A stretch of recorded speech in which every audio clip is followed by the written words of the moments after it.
Welcome on into a Broncos Victory Monday kind of edition of the Colorado Prep Show presented by Upswing. I am the editor-in-chief of Colorado Preps, Dan Mormon. Fun show on tap today. As always, we've got the editor of Mile High Sports Magazine, Doug Ottewell, who's going to be a busy guy throughout the day trying to wrap his head around what happened at Mile High in that win against the Titans. Doug, what's on tap for your editorial world?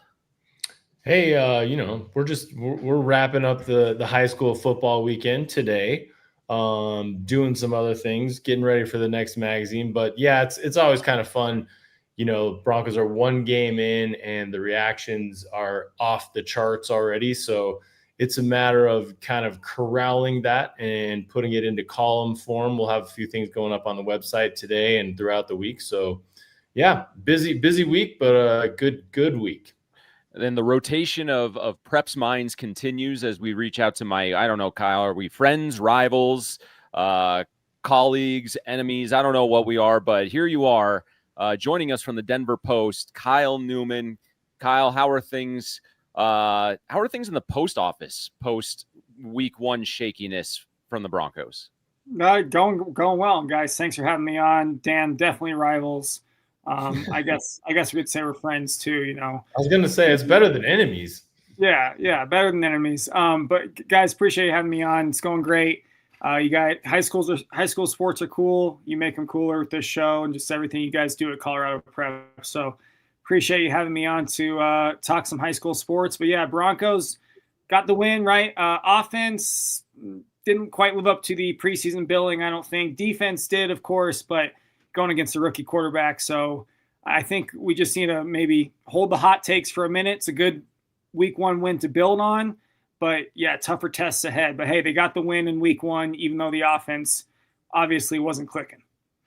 Well, and as you can see behind my left shoulder on the screen, we have the new issue of Mile High Sports Magazine, which is available, featuring two quality covers from Bo Nix to Pat Surtain. I chose the Surtain one to be in the display because it was obviously the defense that had a much better day. And always be sure to check out the Mile High Sports Staff Roundtable preview. Doug, if we want to look back in the week after week one, I don't know if any of our stances might hold up through the course of the season, but that's why they play 17 games, not one.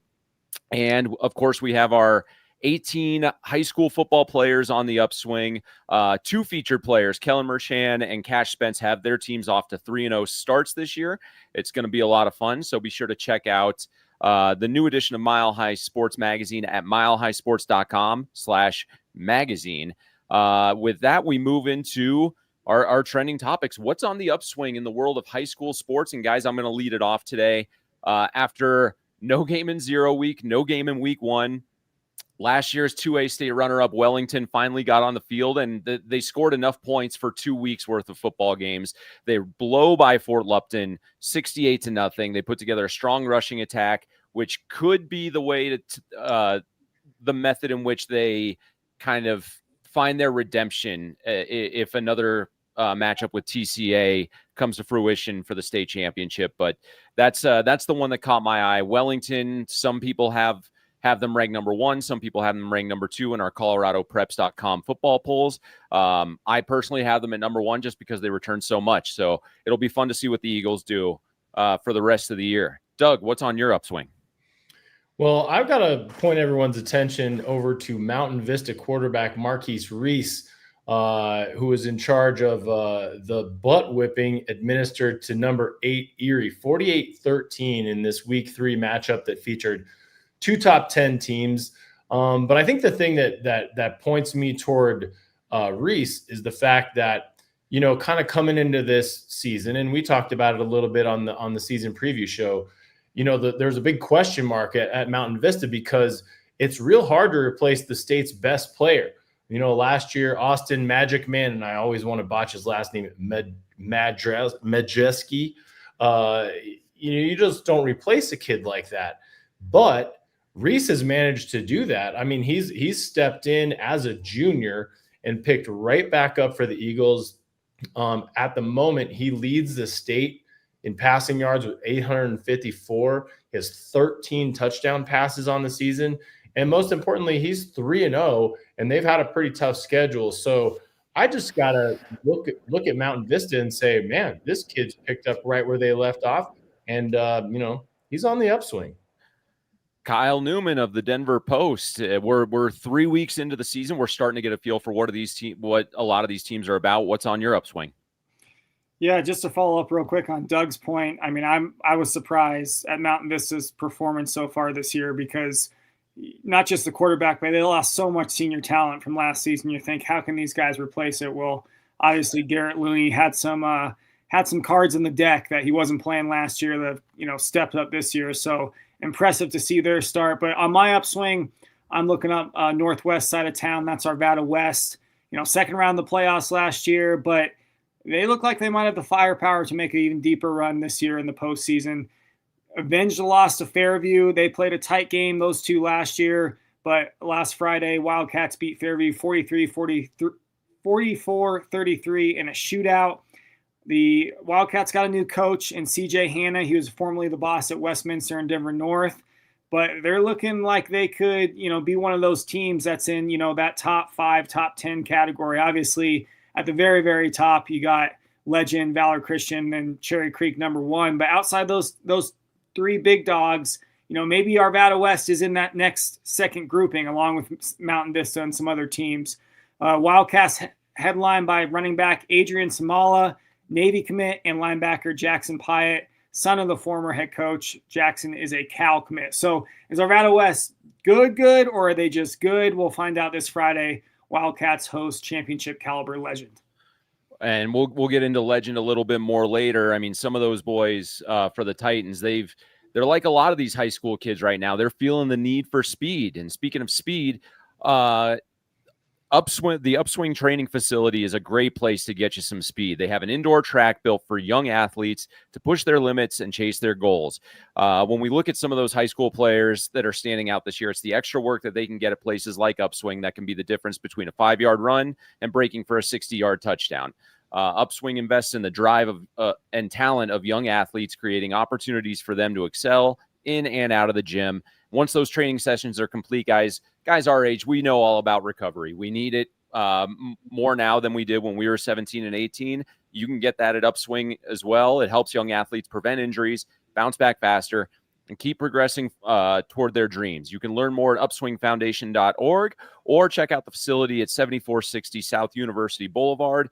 And with that, we bring in our guy from Upswing, our football mind, our guru, our utility player, Jermaine Stafford. Jermaine, you're looking right at home in the Mile High Sports Studios at number 38. Thank you for having me today. I'm very excited for today. To be here and speaking about some great football games this past weekend. It's just the upswing is there. Brooklyn Bailey was one of our 18 in that magazine as well. If you look at his performance, I think Coach Looney had that trick in his bag by holding him back the last 2 years. But I'm very excited about this season and the games coming this weekend. Thanks for having me. You bet. I want to start a little bit up north with the 3A ranks, because that Holy Family Roosevelt fist fight was probably the game of the weekend for anyone keeping score. Holy Family jumped out to a 14-0 lead. Roosevelt scored 26 unanswered, and then Holy Family just owned the second half of that game to get a 46-21 win.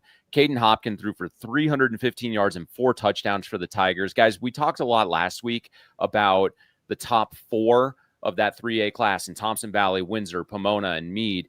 But are we selling this entire top 10 group of 3A teams short? I mean, Doug, what are you seeing from that group that might make this a little more intriguing than we originally thought? Well, I think to your point, when you start to look at the polls, and I feel like, now that we're on to week 4, we have a much bigger sample size. And I think when you look at, say, 5A especially, it's 1 through 4, and then it's kind of, I don't want to say everybody else because somebody could jump in there, but it's pretty obvious, I think, in my mind, who the top 4 teams are. I'd say in 4A, you're looking at probably 3 or 4 teams also. But you're right. When you get into that 3A rankings, yeah, maybe there's some dominant teams, but it sure looks like anybody could beat anybody. And it's, you talk about a team like Holy Family. And they throw the ball so well. And that's, something that, we just don't think about necessarily in 3A football. Roosevelt, same kind of thing. You're just looking at a deep class, 1 through 10. Anybody can compete.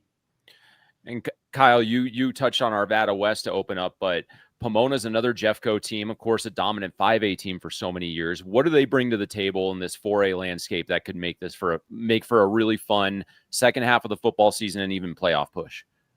Yeah, I mean, you look at Pomona under Nathan Johnson, who actually I played high school football with, and he brings a lot of juice, a lot of young energy to that team.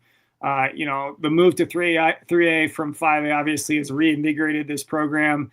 They were playing up above their weight class for so many years under Jay Madden.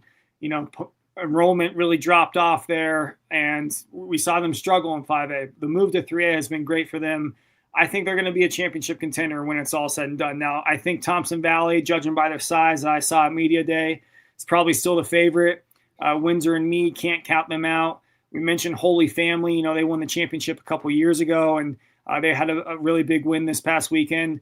But I also don't think we can write off Roosevelt or Lutheran either. Roosevelt's been one of the best programs in Colorado over the last half decade.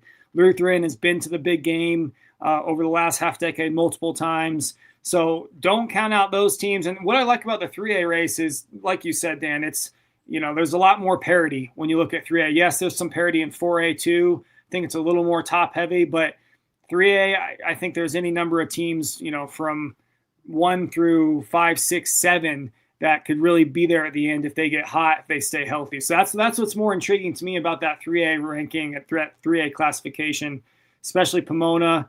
They're hungry to get back to the top. I know Coach Johnson, was fueled by last year's semifinal exit. So I'll be interested to watch that one. It's a little more intriguing than the 5A race, which I feel like is 3 teams and everybody else. And we're going to get to 5A in a second. Jermaine, the one that jumps out at me right now is that Meade has yet to give up a point this year. And when you look at what they did in week 1 against Pueblo South, and we highlighted that a week ago, especially that those big guys they have in the trenches, Pueblo South turned around, scored 40 points on Friday night. So that, that may be a bigger reflection of what this Meade team is all about. But when you're big, strong, and physical like that, and you're not giving up points, how tough is that for other teams to knock you off this pedestal when you're gaining momentum as last year's state runner-up? Well, we talk about the line of scrimmage, right? Controlling the line of scrimmage. And when you look in the Plains, and you see those teams like Lyman, when they run the ball so well, when they go up against teams with those speed guys and those skill guys, it gets very tough to keep that same narrative of controlling the line of scrimmage versus bend and take a little bit. But yeah, that Meade team is strong. And what they do up front controls the entire narrative of the game, as well as just the line of scrimmage. All phases of the games have been controlled by that. Special teams is just a big win. If you look at that team, I know in the box scores, we don't always get to see what happens in special teams, but if you watch the film and you see how the gunners are running, how the releases are happening, and they're stopping guys off the edge from any type of pump blocks or even returns, you can control a team on the other side, even though you're bigger and you're faster. Well, now you're playing smarter. So look for that team to be there again. I mean, I say this every time. Championship teams are consistent, even at the 5A, 4A, whatever rank you get. Very much consistency. If you look at the stats and you see how they control those, they will be powerful again come late in the season. And when you look at probably one of the bigger games on the schedule this upcoming weekend in 3A is going to be Pomona taking on Green Mountain. Green Mountain doesn't look to quite have the horses that they did last year, but is this another one of those games, Kyle, that can really give us an idea of what we're looking at the top end of this classification? Yeah, like you said, Pomona or Green Mountain, probably not quite as many dudes as they had last year. I mean, we saw some of those multi-sport athletes, Simon Lunsford, right? Football, basketball, baseball. So they're gone. Can they fill the void? This will be an interesting test against Pomona. And I'm excited to see, if they can hold their own, if they can hang in there. I think that'll be a good sign. You talk about hanging in there. You look at a Broomfield and Monarch game. Monarch played really well, I thought, against them, just, judging by the box score. And Broomfield's a really huge physical team. Monarch hung in there. I think that's a good sign for down the road for this Monarch Coyotes team. And, sometimes you got to take the moral victories in some of these rivalry losses. I'll look to see if Green Mountain can kind of stack up and hold their own against Pomona. A couple of weeks ago, Kyle and I were standing on the sideline at Regis Jesuit High School watching Cherry Creek take, I think it was a 28-0 lead 6 minutes into that game. And we kind of look at each other and go, okay, this could be a one-horse race. That's the only in-state team that Cherry Creek has played against so far. But when you start to look at the other end of that, or the teams that are right there below them, Legend has looked good. Valor has looked good. So maybe it was a 3-team race. Now we get to the point where Mountain Vista is doing what they're doing.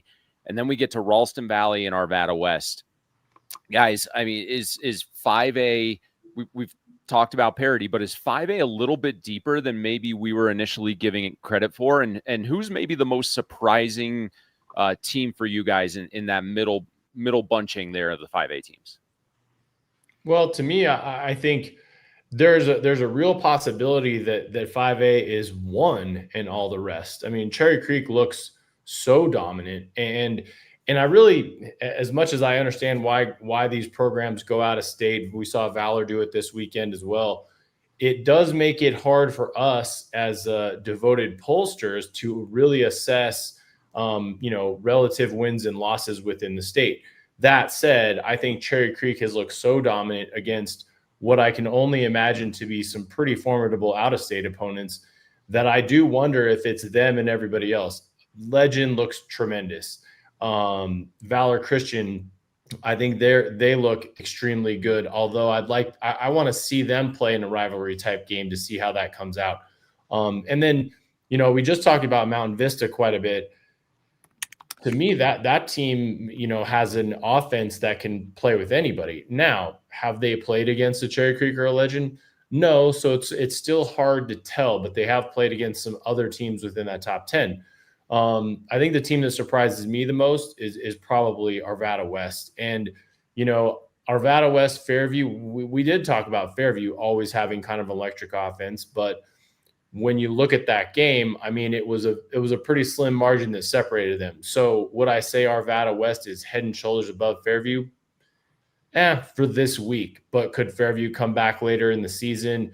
They've got a young quarterback. They've got a young team, relatively speaking, really a lot of talent on offense, especially at the wideout position. Could they come back and beat not only Arvada West, but any of these other teams kind of in the top, say 4 down? I think they could. So it is a little bit deeper than I think we originally anticipated, unless it's just 1 and then the rest. And we keep seeing Legend with these little, probably not little, but these confidence building wins with everything that they're doing so far. And Jermaine, I know you were at that game against Columbine, but even if that Columbine team is down, an 0-3 start for the first time since I think before Max Preps was even a thing, but we'll roll this video in a second. But what kind of a sense are you getting from these Legend players, especially that threesome of DJ Bordeaux, Riken Banks, and Kellen Mershand that is lending a lot of credibility to what Legend is doing so far this season? The sense I can feel is like, finally, that's the word I see. It's finally we have this team. Finally, we have the coaching staffs that's going to put the guys in positions to play. Socially, if you remember last year, they have a lot of things in social media with daddy ball and kids quitting the team, and some of their star players feeling like they weren't getting their due. This is a different type of team. You remember the first week we started out, how would DJ fold in with these guys being a new guy? And then we spoke to that in regards of him going out and to get wins and get the ball and put it around, and all that goes away. If you look at the stats and you see the wideouts, you'll find it's more than Kellen Marchand, right? They have 4 or 5 wideouts that are just popping up. There was 2 runs this past weekend. Jaden Scaife is there, Kellen Brown, those kids are there stepping up. And so what you see is that finally that notion, Legends win versus Columbine was big in the locker room. This is the first time they've ever beaten Columbine in their existence, right? That's huge. Anytime you can beat a school like that. So this is that time that they have that chemistry and that motivation going. Yeah, you got to watch out for those guys up there in Parker. And you caught up with those 3 guys after the game. And, I mean, it was just kind of a business as usual mentality, and we can see that right here. All right, so how do you feel about going into Arvada West next week? I think we feel great, especially coming off this big win against Columbine. We never beat Columbine in history, but the boys are rolling and we're feeling good. Cool. Hey, likewise, feel amazing. I mean, just do our jobs again, just be disciplined, and everything should go the right way. Okay. And how do you feel about the momentum you have going on right now, these first three games? I mean, we're confident. We just know what we can do. I mean, we come out here, play our game. We don't worry about nothing but just doing our jobs. Awesome. Thanks. Kyle, I remember last December at Canvas Stadium, you popped up from the sidelines after the first half of that 5A state title game. And we kind of looked at each other because Legend had the lead. And I remember you telling me there's some Cherry Creek fans that were seemingly nervous at that point. Again, we kind of looked at each other and we were like, we still feel like Creek was going to win that game. Is this a group that can change the minds of guys like us that are quarterbacking this thing from the press box? I mean, maybe, but you're right. Last year, what was it, 10-0 at half, and then Creek won 13-10. Yeah, to say the Creek side was nervous was an understatement. And I think everyone thought that Creek was going to boat race them in that game, and really Legend probably should have won that game. They played better for most of the game. I think it came down to just in the second half, Cherry Creek was able to control the trenches a little more. You know, the defense got Legend off the field a few times. But, yeah, this Legend team is championship caliber. And, I mean, you mentioned the first win over Columbine. Last year they lost on a last-second field goal. Or maybe it was 2 years ago. But, you know, this year, obviously Columbine down, 0-3 start for the first time since at least 2004. But they're taking care of business each week. And I think, you know, they're going to be there at the end, definitely at least a semifinalist team. The other team I like to, you know, keep an eye on is Arvada West. I think Zeke Andrews, you know, senior quarterback, might be the best quarterback in the state. He's, you know, coming to his own first-year starter last year. Really grew a lot, and this year they're beating some good teams early, including Grandview this past weekend behind his arm and his legs. So I like Ralston Valley as, you know, one of those other top teams. I do kind of, you know, agree with Doug that it's Cherry Creek and everyone else. I know Valor and Legend are really good, but I'm not convinced that anyone is quite in that Cherry Creek stratosphere until I see them against each other. And of course, that'll probably be in the playoffs. Valor Christian, you know, they're playing 2 quarterbacks so far. Dawson Oak, who was the starter last year, he's a senior, and Titus Heward, son of Brock Heward, is a sophomore. He's seen time too. So I'll be interested to see how they kind of navigate that down the stretch as they get into league play. Who's going to take the reins in that job? You would have thought after the season Dawson Oak had last year, you know, they go to the semifinals, of course, where they lose to Creek. He had a really good year. You know, not a lot to be, you know, left on the table in terms of what he did. So the fact that they're having the competition is a little intriguing to me. I would have thought it's Oak's job, but I'll be interested to see how they play that going forward.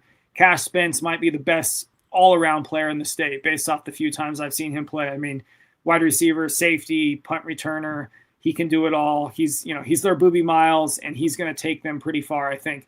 When you look at Valor's schedule, the game I circle is October 3rd against Mountain Vista. That's in Highlands Ranch at Valor Stadium.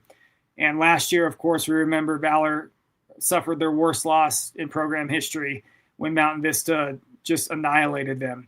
Mm-hmm. And that was kind of a tone setter for that whole season, and I think led to some of the discontent that we saw with the coaching change with McGatlin out and now Coach Sanford in. So that's the one to circle. And then, of course, before that, they got Ralston Valley on the road. That's going to be a huge game as well. And then I know they're not probably, you know, in that top stratosphere, but Mullen might be a different Mullen team.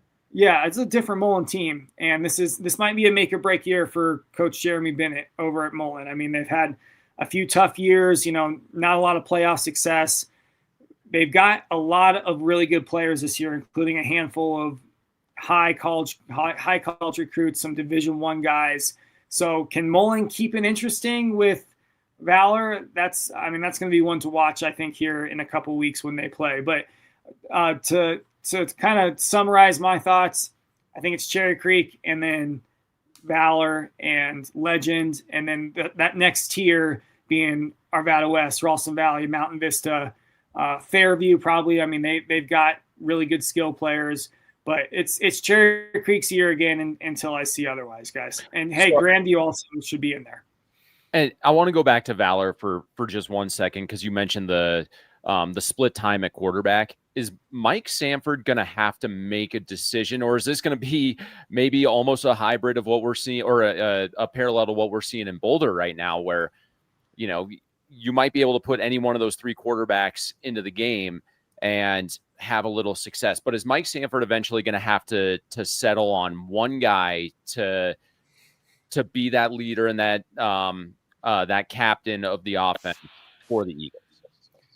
I mean, I think so. But I think Sanford will probably play both Heward and Olk throughout the regular season, I would guess.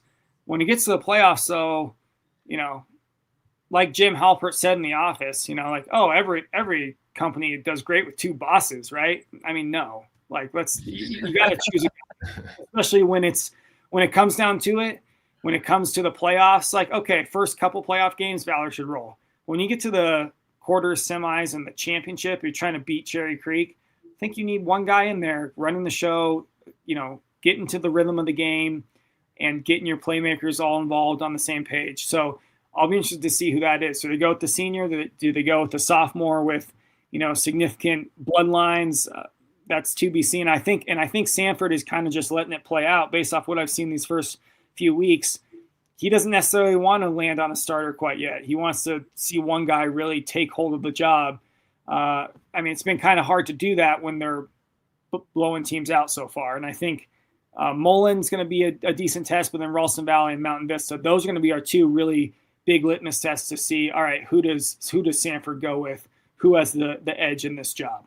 So in that sense, Jermaine, is it maybe crucial for one of these two guys to truly just step up and cement themselves into that position? I think you just stay with the committee. I mean, it's the Valor way. When they start winning there, it's more about committee versus the quarterback. In high school football, we know this. I mean, look at Cherry Creek. Has Brody always stepped up and been the one leading that team, or has it been the committee of the coaching staff and those seniors? Valor is very senior heavy, and those linemen there, they run that show. Going out of town, and just this last week, if you watch them on social and watching them come together in that glue, that's what's going to lead this team. And don't get me wrong, I believe that in the playoffs, one quarterback will have to step up. Many will have to step up to beat Cherry Creek. I've been on that sideline with the state championship game against Cherry Creek, and many needed to step up to beat those teams. But I believe you just rely on your committee. I mean, cash is cash money, and just get it to cash and get it to those other wideouts. They haven't even made their name known at this point, but they will be in position to play long in the playoffs with both. And the hot hand wins. It's high school football, and how you control each game doesn't have to be who's leading. It's like who's hot now.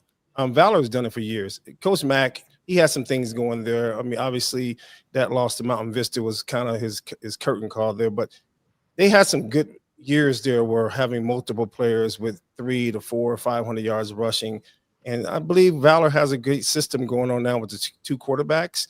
And if you know those kids, you take a chance to find out how they feel about it. They both were cheering each other on more than any other player is. So that's always great as well, because now you're creating something that no stat box will be able to provide for you. Doug, does it matter as much when you have a player like Cash Spence who can make any quarterback look a heck of a lot better? Oh, it always matters. And I think, you know, that's one of the things that every championship team has to have is they've got to have something that's, you know, their special sauce. And he kind of can be that guy for Valor. But I want to add something, you know, to what Jermaine was alluding to. The thing that I would say about Valor Christian, look, I'm not in the locker room.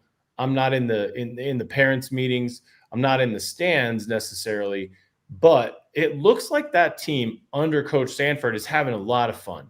And I think there's a lot of pressure at a school like Valor Christian. And, you know, over the years, we've all heard little rumors. This guy's not happy about this. There's parents that aren't happy about this. This kid should be playing. That kid shouldn't be playing. All these things. But when you watch that team, whether it's on the field, on the sideline, or when they're posting stuff. I mean, it genuinely looks like Coach Sanford has them having a lot of fun. And I don't know if that's, it's easy to have fun when you're 3-0. But I also feel like there's a camaraderie there that looks like, real high school sports. This isn't the pressure that we normally see Valor kind of, it's tense over there at times. And I feel like Coach Sanford has his kids pointed in the right direction, and they've got each other's back, and it looks like they're having fun, win or lose, no matter who's getting the ball under center. Obviously, that's a utopia that may or may not last all season, but the early returns on Sanford's regime look pretty good. Valor's is off this week, and they get back to action. Kyle, did you say it was Mullen next week? Yep. On the 19th, I think. So big 5A game this week will, of course, be Legend going on the road to take on Arvada West. I want to shift down to the 8-man ranks for a minute, because I had a chance to check out number 2 Akron, who was over at the Gray Center in Colorado Springs playing St. Mary's. And this is a team that has not been in that state championship picture in 8-man the last couple years, but they have a group of athletes that are just so good. And an indicator of that was the state championship baseball team that they had last May. I noticed a lot of similar names on those rosters. Like a kid I want to talk about a little bit later when we get to our shout outs. But when you see a team, those small school teams start having success like that in one sport, and it starts to snowball over, how fun is that just to see the shared athletes, the multi-sport athletes kind of roll in and be able to elevate the status of the entire school? Doug, I mean, you spend so much time out in Hugo. How fun is that when that's happening at a place like Genoa Hugo or Akron with these Rams? Well, unfortunately for Genoa Hugo this last week, they ran up against Stratton, who is for real. They are fast. They are good. Stratton's for real. But to your point, I think when you get down to the lower classifications, it is not atypical to see a team that wins state football make it either to the state finals or win the state finals in basketball, and potentially even in baseball or track, kind of depending on which way that class leans or which sport they're most known for. So, yeah, I think that a school like Akron has that going for it. Obviously, they've had a class come through that's full of athletes, well-rounded kids, play all the sports. That's going to show up on the football field, on the basketball court, wherever they're competing. But I would say too about Akron, that's a school that's got a lot of tradition. This isn't a Johnny come lately kind of program. A lot of people forget that they played a 1A 11-man not that long ago, and from a stretch from 2001 to 2008, they won 5 state championships, and they capped that stretch with 3 in a row. And it was eventually snapped by Lyman. But that's a school that's got tradition, not just right now in 8-man football, but in 11-man football. So they know how to win, and having a good class, as it does any school at those lower levels, it's going to help. So I don't doubt for a second that they're going to be there right up till the end. Yeah, they're a fun team to watch. They're physical. I mean, the opening kickoff, they hit harder. They hit more like you're going to see with a 1A Lyman team, which is going to be a lot of fun. So that's something I'm really interested in tracking throughout the year. As we move into 4A, I think the big stunner of the week, depending on who you talk to, I talked to a couple of coaches down in the Colorado Springs area that weren't as surprised, but Mesa Ridge went on the road and got upended by Northfield 10-7. Kyle, you're Matt Schubert, your boss, I want to say. I think he's your direct supervisor. Replied to me on Twitter when I or X when I sent out the score, and his response was, "Wait, in football?" Like, well, I'm not spending my Thursday night tracking spring baseball scores, or fall baseball scores. So I think that was a real stunning result for a lot of people.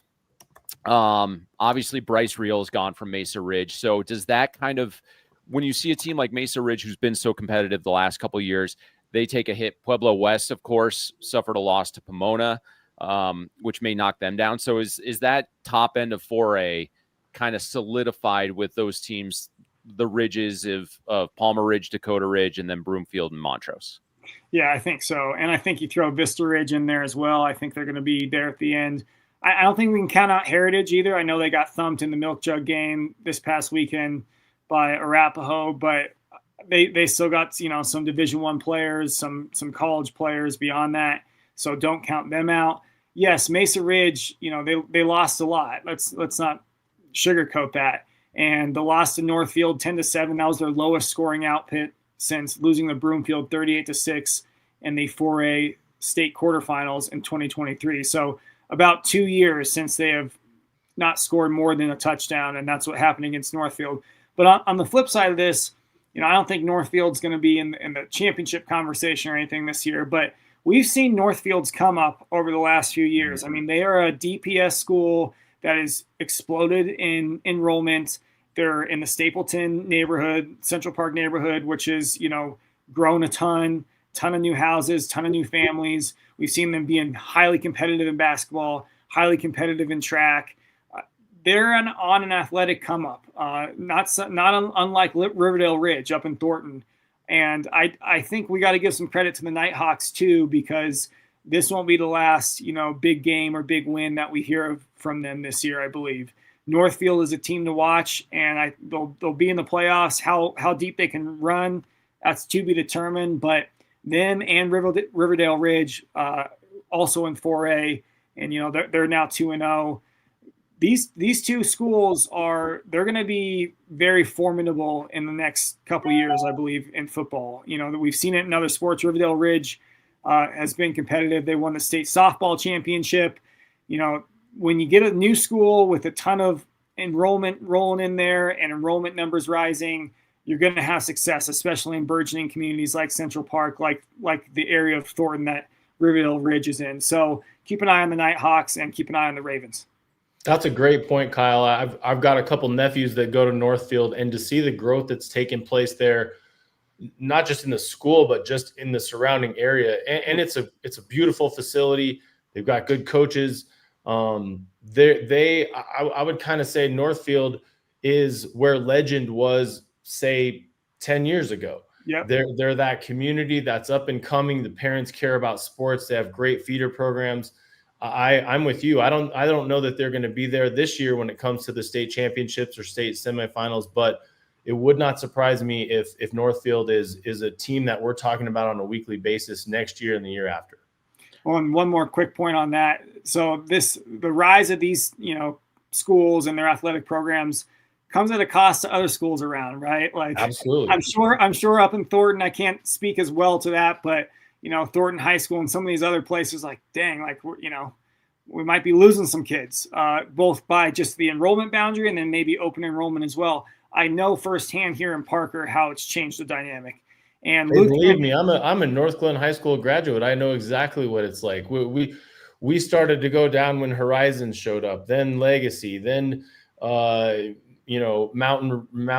Ridge. I mean, there's all these teams that grow, and all of a sudden the teams that used to be dominant, a la North Glen and Thornton, they're not so dominant anymore. Right. And here in Parker, to finish my point, the rise of Legend has also corresponded to Ponderosa and Chaparral taking some hits. I mean, I'll tell you right now, there's a lot of open enrollment that is going to Legend because that's the shiny, glitzy new school with really good athletic programs. And it's been a struggle for Pondo and for Shap to keep up with that. Lutheran, also in Parker, a little bit different beast, obviously, because they're private, so not as affected. But those other two public schools in Parker, it's been tougher as Legend has become that dominant force over the past 3, 4, 5 years. And So, Dan, excuse go ahead, me, Jimmy. I was going to jump in because I love the conversation, because this goes back to that first week. We talk about feeder programs, right? When we were talking about Columbine and how they were struggling because the Jeffco Youth League was just demolished, right? So if you start looking at the Parker area with the Parker Hawks, if you look at Northfield, you're starting to see the DPS school and the Denver Powell League, those teams feeding into Northfield. I mean, at Northfield, you can have the old Adams City teams, right? So sometimes you can look at it and say it's great for kids to now have some stability and some structure and a great place to go. And it's the DSST over there in the Park Hill area. Those kids can go play football anywhere. So now they can go play to Northfield. And Northfield is powerful in track and field. So you start talking about the combination and the complement with the skill guys.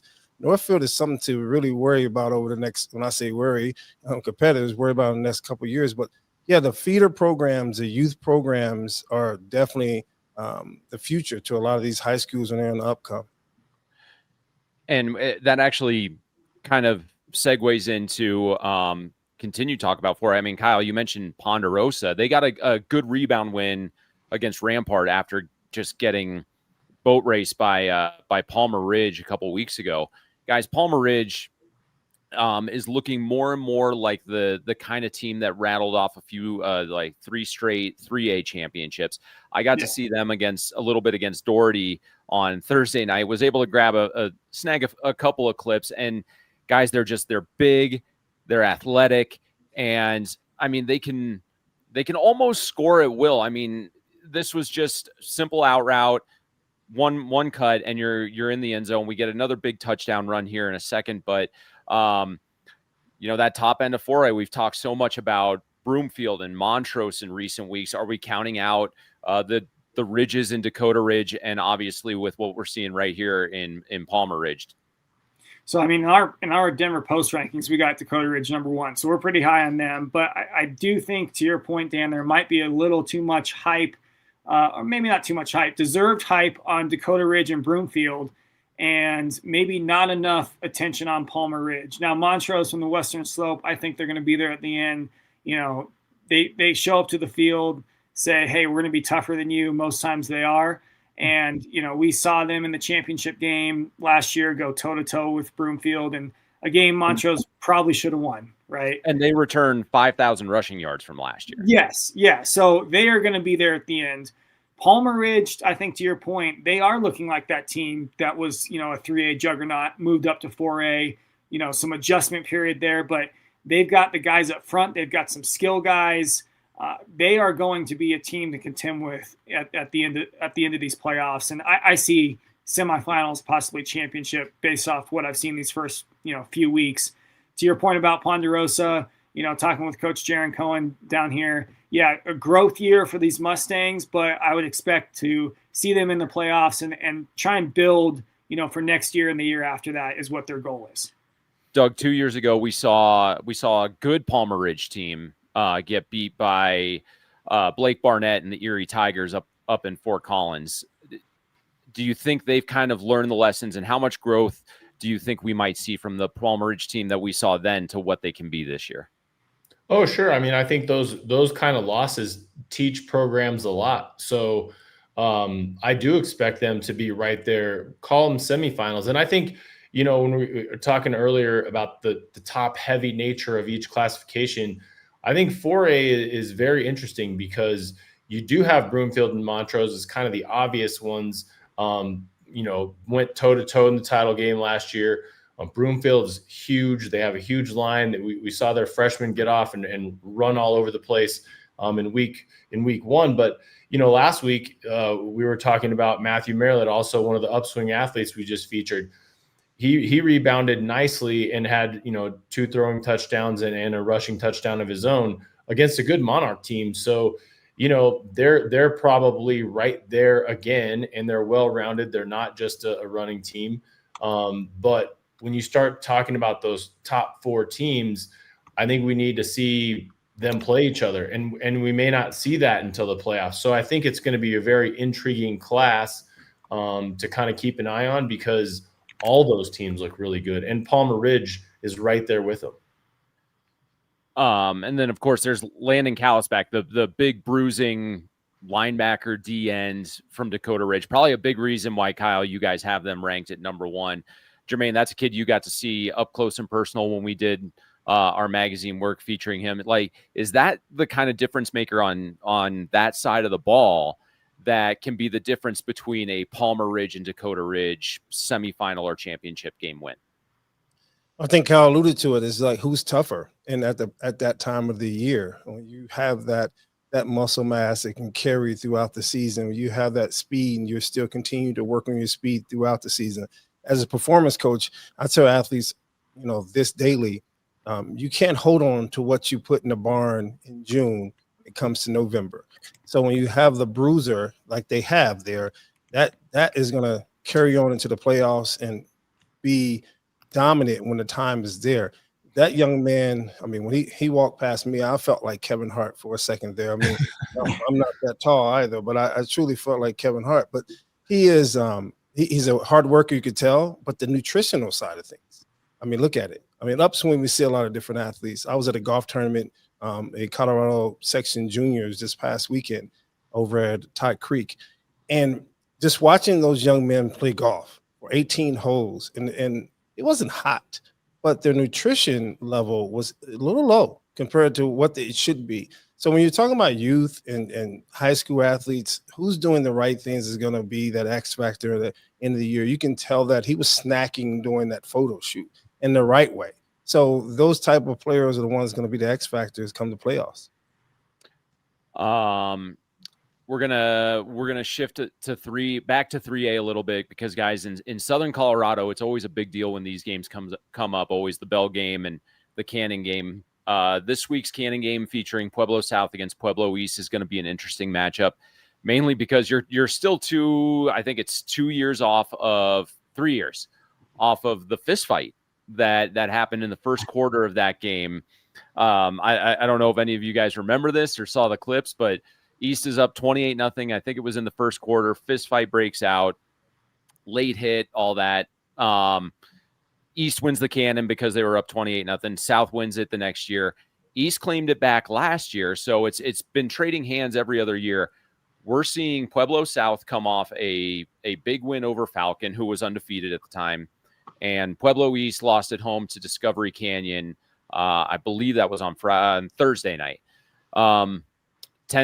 10,000 plus in Dutch Clark Stadium. What would you guys like to see in this year's version of the Cannon game? No fist fights, just clean football. How about that? You sound like Ryan Goddard. I think that, I'm not going to profess to know a ton about either one of those teams other than just watching a few clips here and there. But I think anything can happen in those games, and that they are a great tradition. And Pueblo is probably one of the best sports towns, not just in Colorado, but in America in terms of some of their high school sports traditions. I know the Bell game's coming up, but the Cannon game's right there too. And Dan, you've been a part of it enough over the years to see that you can kind of throw out the records and throw out the stars and whatever. Like, anything can happen in one of those games. You get kids in front of 10,000 people that are passionate about the result, and anything can happen. Yeah, I'll tell you, Dan, I would love to see them bring back the Steel City type of football. If you know anything about Pueblo, it was the Steel City. And I'm talking about Pueblo East, like the Luke Andretta days, right? Mm-hmm. When Andretta played there. And once again, the Pueblo Gators, those youth teams, and his dad pushing the great football into those young men. That is a beautiful community. At times it gets that bad record being tough because they have, an epidemic going on in that area that's pretty tough. I've done community work down there for years, and, one of the playgrounds, they call it the Slabs. And that playground is known for fights, right? And that's where they try to get a lot of those kids away from. So once again, just like Cal, no fights. Let's go out and play good football and keep that community upright. My one piece of advice to you guys, Kyle, if you ever go down to do a feature on the Cannon game, just make sure you're wearing neutral colors. No black, no gold. Just make sure that no one thinks you're aligning with one side or the other. Over to 1A, Doug, a game you and I texted about a little bit over the weekend is, are we back to that dominant Lyman team? Is this the Lyman team that we've seen for the better part of the last 5 years? Well, I don't think we have any reason to think that it's not that kind of team. I think they are so big up front, something we've talked about on the show over the couple of weeks. Michael Dwyer, and I talked to him earlier this week. They're always concerned about speed and youth, which they don't have a lot of speed, at least according to Mike, and they do have a lot of young kids. So I think that's always a concern. But if we pay attention to Lyman over the years, they seem to be a team that always gets stronger as the year progresses. And that score from this weekend where they went up and put a beat down on Flatirons Academy, even the score at 41-13 is a little misleading because they basically put in the second unit the entire second half and didn't score. So the 41 is a product of one half. And that team is looking about as dominant as they typically are. Now, just as we've said with all the other classes, let's wait and see, when they play one of their top 5 teams in the class and see how that looks on paper, and go from there. But yeah, I have no reason to think that Lyman isn't sort of back to being Lyman. I touched on Wellington at the beginning, a big 68-0 win over Fort Lupton. Tanner Gray, their big bruising quarterback. He might be able to control the tempo of that offense to compete with the TCAs and the like. So that'll be fun to keep an eye on. Cool moment before the Cherry Creek game against Millard North on Friday, as defensive lineman T.I. Umukase was honored as a Navy All-American right before the Bruins game. Quick video of him and his family just taking in that moment.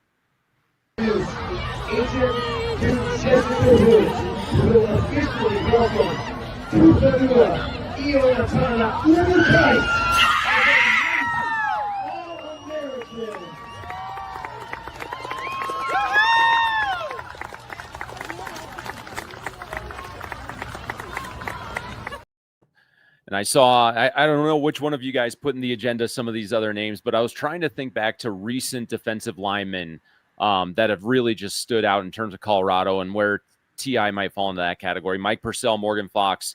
I mean, Calais Campbell obviously made his way to the NFL. Some great names. Jalen Sammy, standout from Vista Ridge, who went on to play at CU, is another good one. But where do we think T.I. can rank? And is this a guy that we're really anxious to see if we get to see him play on Sundays? So Calais Campbell might be a bit of a stretch at this point, but I mean, they are probably comparable recruits coming out of high school. Morgan Fox, CSU Pueblo, right? From Fountain Fort Carson, yeah. Yeah, Fountain Fort Carson. Purcell, out of Highlands Ranch High School, wasn't super highly recruited. So those two guys kind of made their name later, in college and then bootstrapping their way through the pros. But in terms of the hype coming out of high school for a defensive lineman, he's probably right up there with Calais Campbell. And T.I. is going off to Washington. He chose Washington over, 36 other Division I offers, pretty much all of them Power 5, Power 4. So if he just continues on the track that he's supposed to be on, I think there's no doubt we're going to see him on Sundays. If he stays healthy, if he stays hungry, and, talking with him before the season, just what motivates him, what continues to drive him. He was a standout player growing up from Colorado Springs, played in Castle Rock as a youth, eventually ends up at Cherry Creek. And his family is really important to him, Samoan and Polynesian roots. He's got a sleeve on his left arm, kind of tribal tattoos signifying that. And we've seen a long history of great Samoan football players. I think T.I. will kind of add to that here going forward, not just this year, but, at Washington and wherever he ends up beyond that. Yeah, and that Navy All-American team is no joke. I mean, the percentage of kids that play in that game that go on to play in the NFL is amazingly high, probably higher than the McDonald's All-American basketball game, if my numbers are right. But, it's funny you mentioned Calais Campbell. In the second football edition of Mile High Sports Magazine, we had a photo and a write-up on Calais Campbell at Denver South as a player to watch. So we're still watching him some 23 years later. Jermaine, we have a lot of players to watch. Is this a guy that can kind of get ranked up there with some of the best defensive linemen you've seen? Absolutely.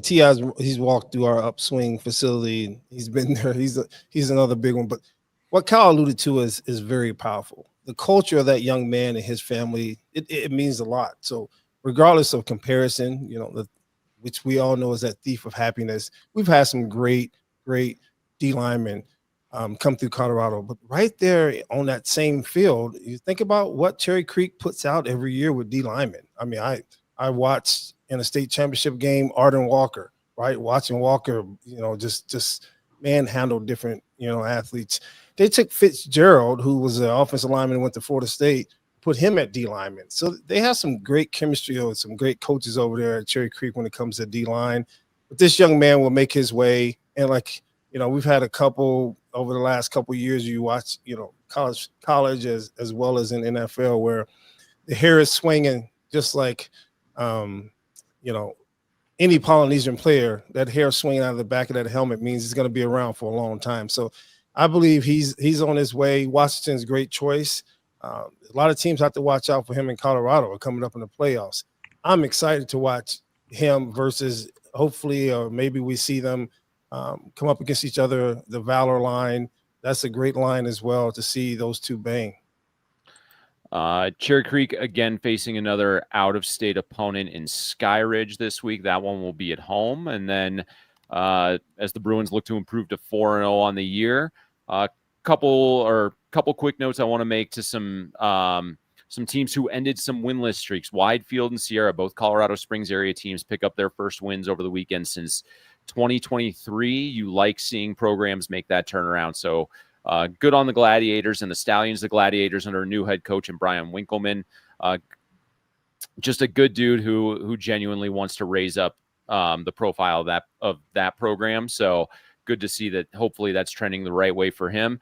Jermaine, I think we got to let you get out of here, but tell us about what you're excited about that's going on at Upswing this week. Thank you, Dan. This week we're starting our track and field program. We're very excited to open up our track and field program for youth 8+. Our founder, he is truly a proponent of track and field. He was once a track and field athlete himself.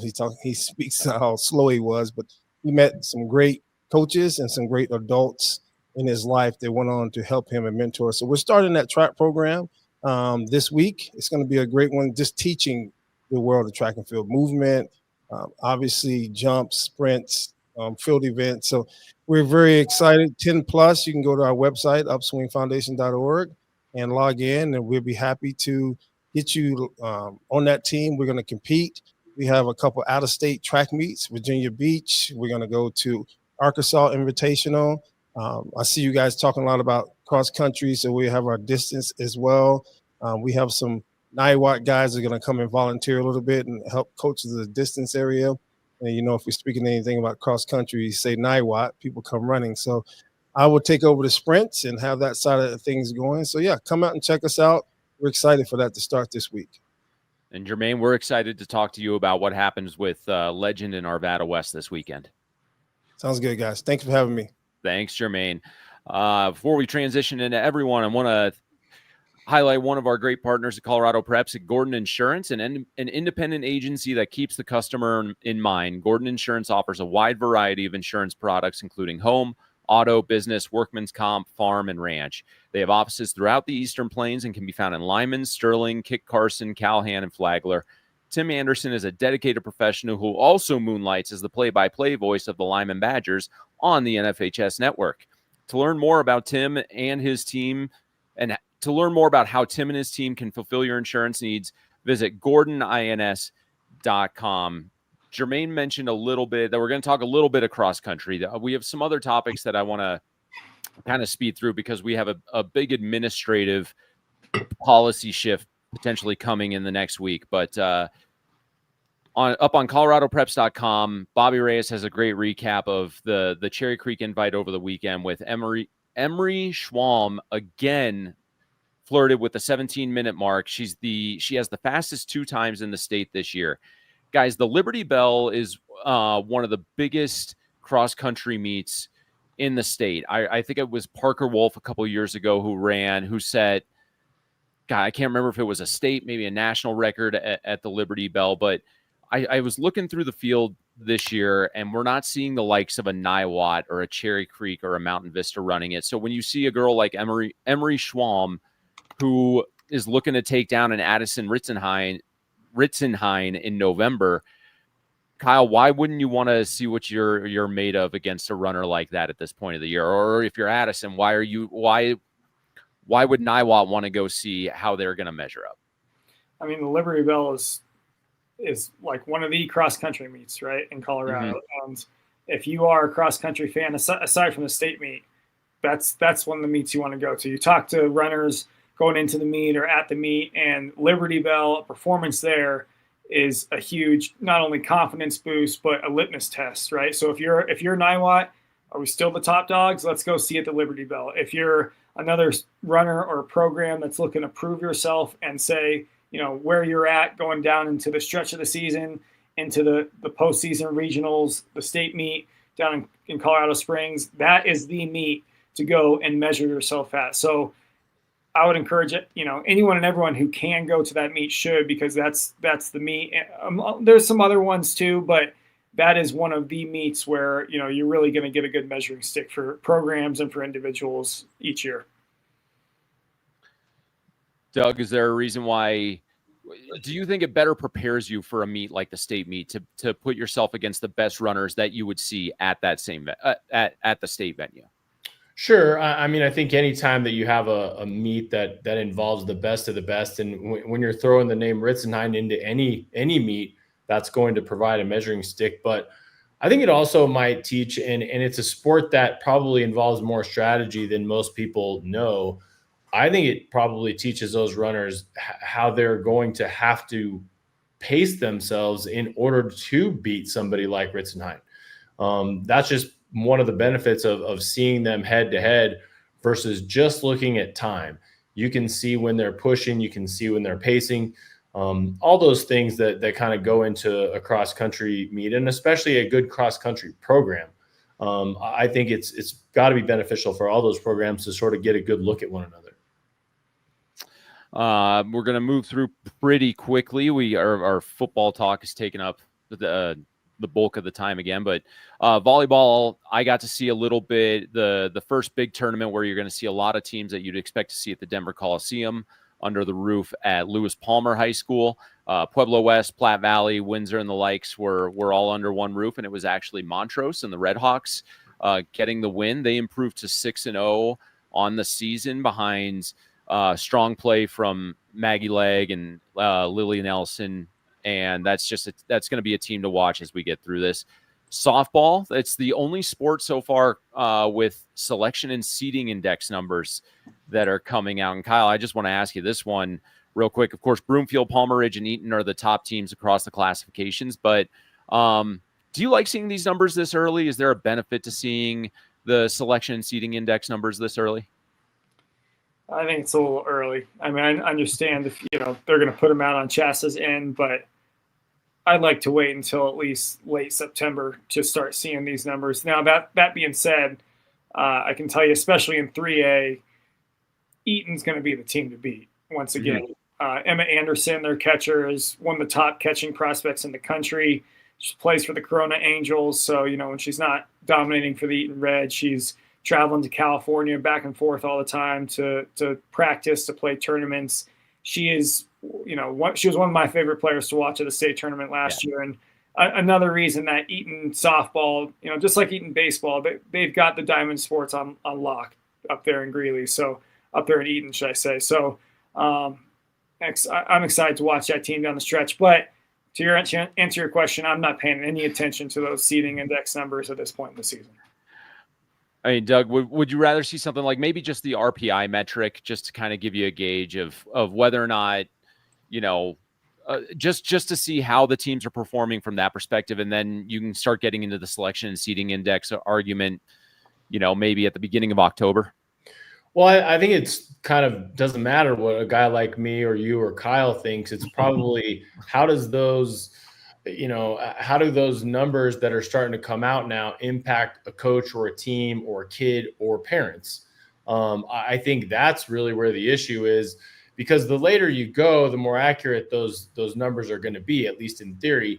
But that those coaches and kids and everybody else that's watching that sport is paying attention. So I think if I'm a coach, it drives me a little crazy, because you've got to have the conversations as to why is our rating this versus that. And rather than focusing on the next game ahead, you're having to talk your kids, your parents, whoever it might be, off the ledge because of those numbers. And so, yeah, I'm with Kyle. I'd like, obviously they're intriguing and they obviously means something, but I'd like to see them later.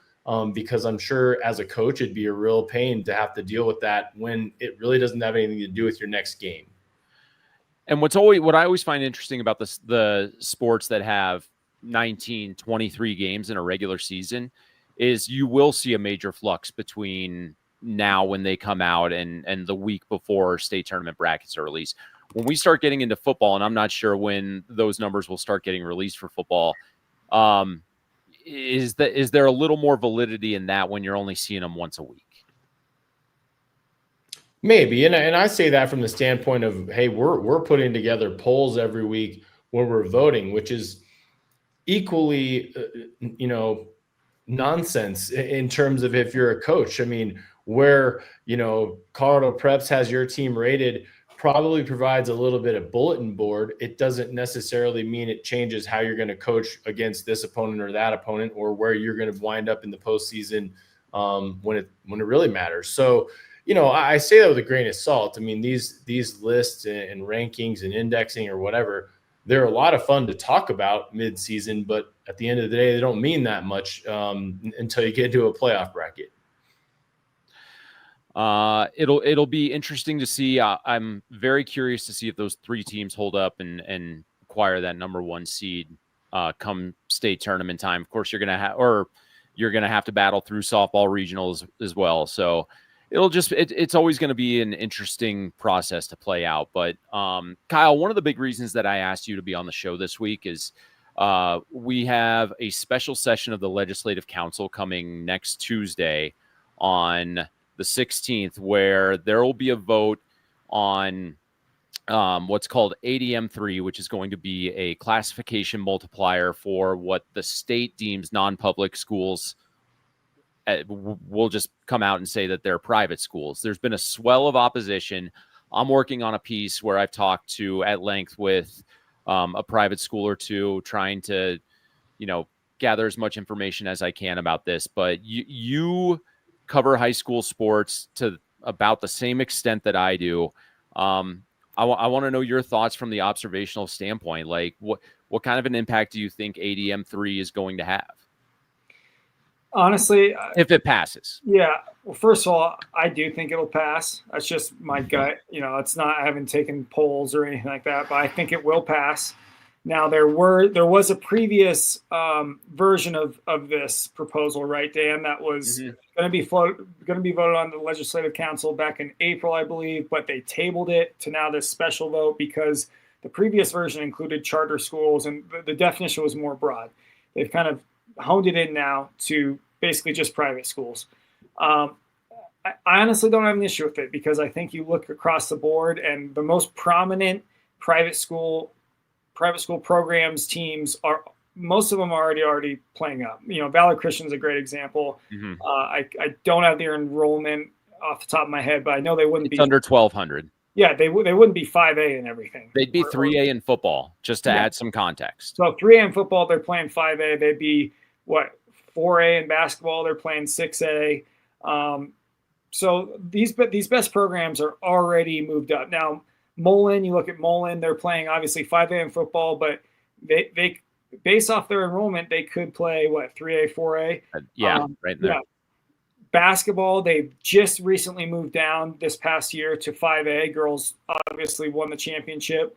They could have competed in 5A. They probably would have been a grade 8 team in 6A. They would have been a grade 8 team in 6A. So that's where this formula would I think adjust some things.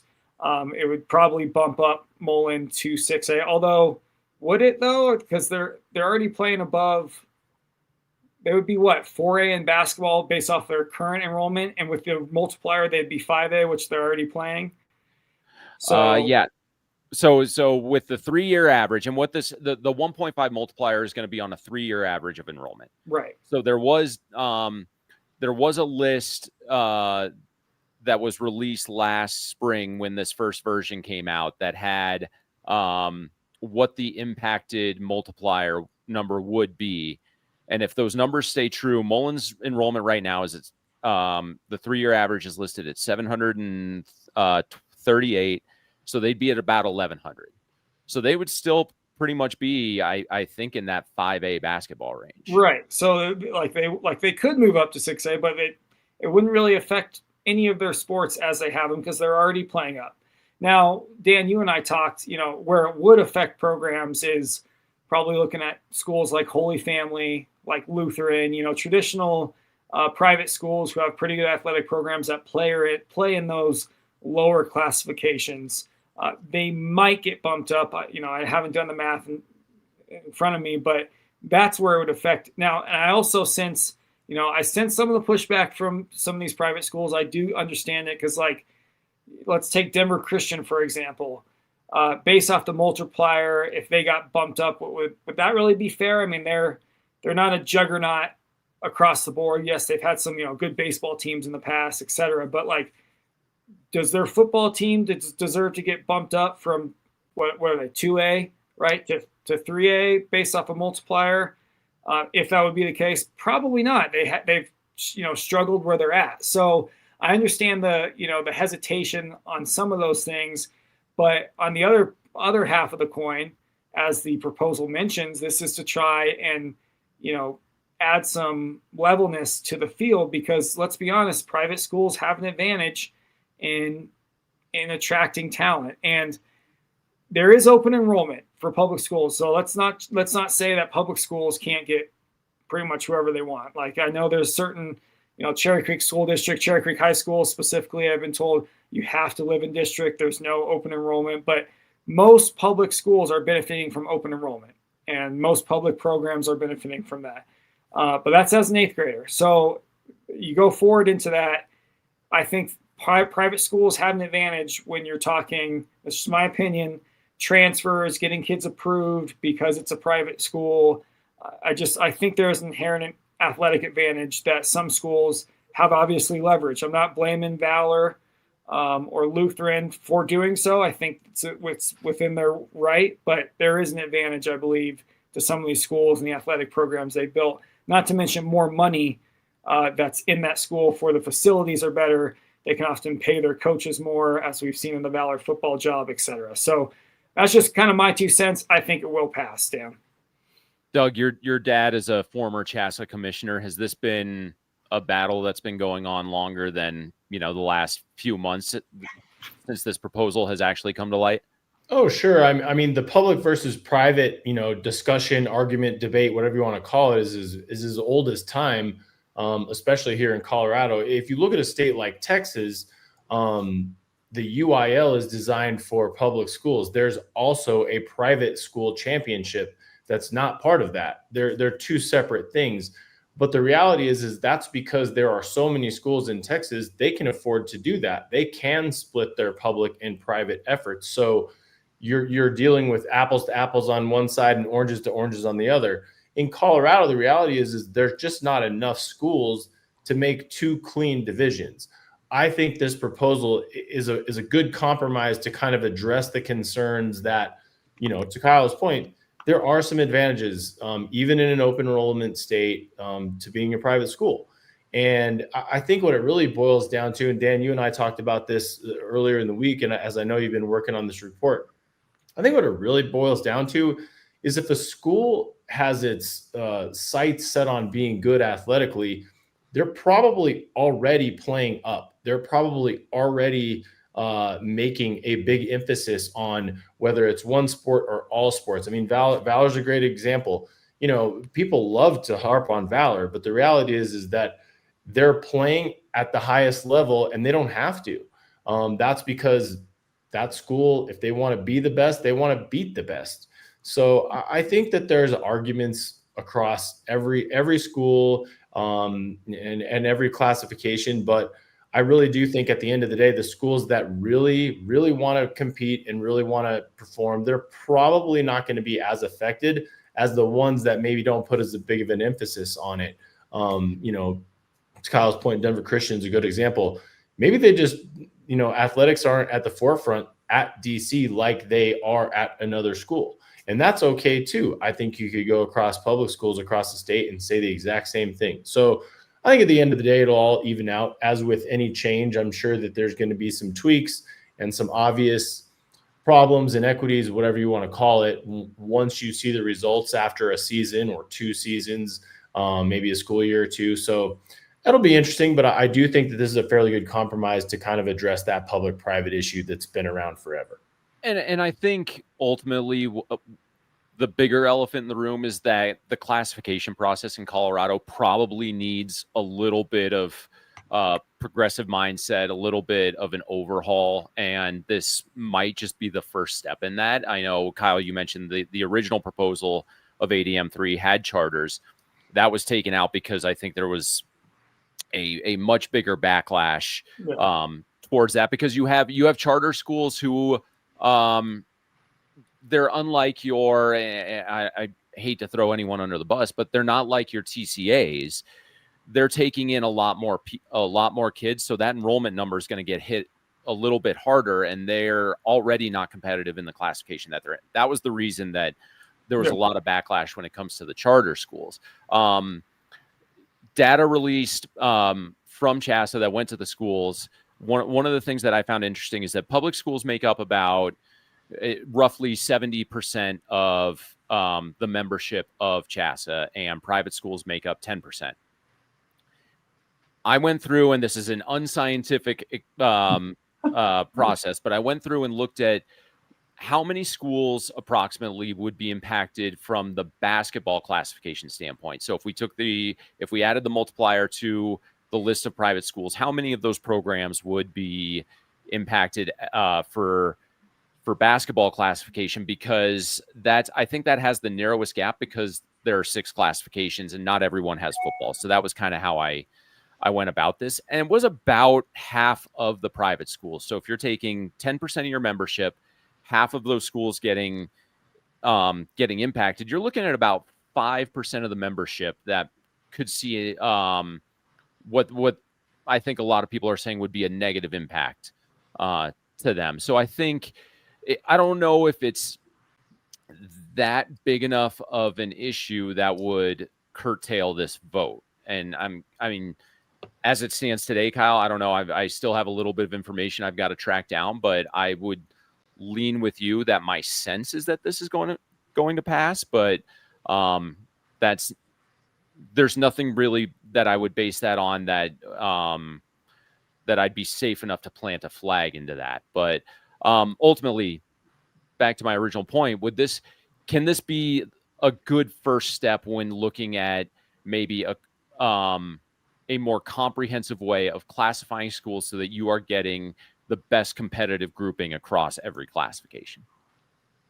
Well, and one final thought on that, you mentioned your estimate on the schools that would be negatively affected.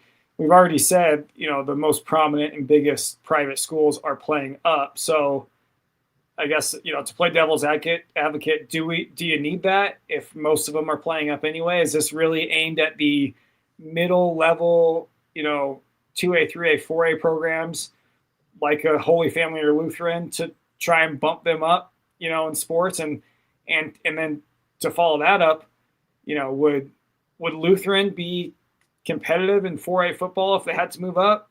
I mean, that's kind of a big jump from 3A to 4A. So to play a little devil's advocate on this, like, okay, maybe is this a solution if there's already schools playing up anyways? I mean, that I could see that fact holding some voters back because they don't want to hurt a small section of schools that would be forced to bump up when perhaps competitively their programs couldn't handle that. I'd like to see, and it really wouldn't surprise me if at some point down the road we do see some kind of a relegation and or promotion system, as is, Premier League soccer, the bottom teams go down and the top teams go up. It seems to work pretty well in some of those age-old leagues over there in European soccer. But I think when you're talking about private schools in Colorado, there are some schools that it's very obvious that they're going to win and dominate within their classification, especially if they're not playing up. And maybe those are the ones that do need to go up. But I go back to Kyle making a really good point about some that they're just not fit. And I think football is the one sport that really shows that the fastest. Numbers are everything in football. By the time you have injuries and you start to account for size and all those things, it's not as easy to jump up in football as it is in other sports. Basketball being probably the easiest because, it only takes 5 really good basketball players, and hopefully you've got 2 or 3 more on the bench that help out. But, it's just not as an impactful of a sport. Whereas if you take a school that's used to playing in one classification in football and you bump them up to the next, I think that's a really big jump. Even Valor Christian, when they started out, they weren't playing 5A. It took them a few years to get up to that level. So I think it's very interesting. I think there'll be adjustments, even if this does pass in the future, but it's hard to say what those adjustments will be. The one point I'll make on that, Doug, is when Valor Christian was jumping up from 3A to 4A to 5A, they didn't lose a step. No, they didn't. I mean, they were dominant. That was a run of 7 consecutive state championships across 3 classifications. Yeah, and it was kind of everybody complained when they were beating people in the lower classifications, and they went, to their credit, they went up and then they still won. So, I think there's no system that's going to make everybody happy. And I've always said this, there's always the next Valor Christian. I mean, Mullen was Valor Christian back in, the Dave Logan era. Cherry Creek has been Valor Christian off and on throughout its history. There's always going to be a team and always going to be a school that comes in and dominates for 3 or 4 years in a row, and then somebody else does. So it's bound to happen. It's going to continue to happen. And we'll see where this takes it, if that changes that at all. That vote in front of a special session of the Legislative Council will be on Tuesday, September 16th. Kyle, I'm sure you guys are going to be paying attention to that. I'll be paying attention to that as well. We'll figure out our programming for next week. We may go live on Monday to preview. We may just do a regular show and see what the results are and talk about it afterwards. But that's definitely one to keep an eye on. I think we're all talked out enough in terms of the high school sports front this week. I know we've got some Denver Broncos and other tasks to shift our attention to. But before we go, I want to throw a few shout outs out to some athletes across the state. The first I've got is Bella Monk of Whitefield softball. She became the first athlete in school history to total 100 career hits for softball and score 1,000 career points in basketball. She obviously had her 1,000 points last winter and then got her 100th hit for the softball team last week. So good on her. Jackson Livesay from Akron football. He's the kid who thought he was playing with a torn meniscus during the state baseball championship, but turned out to be a burst cyst.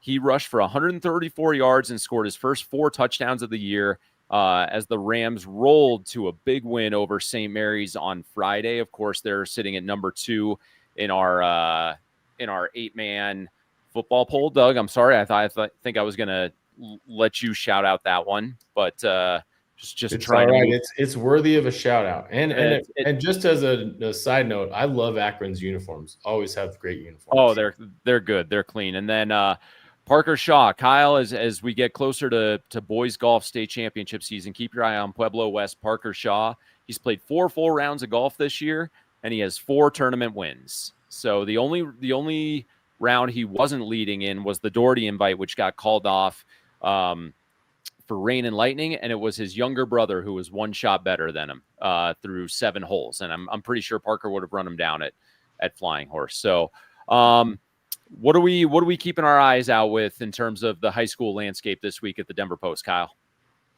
Like you mentioned, I think at the top of the show, some big football games coming up this week. With Legend plays Arvada West. Yeah, that's the game of the week.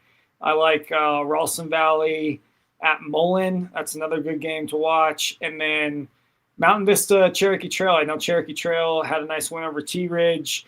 Cherokee Trail is one of those kind of question mark teams. Like, how good are they? Can they be, a playoff team that's making some noise there? I'll be keeping my eye on that game as well.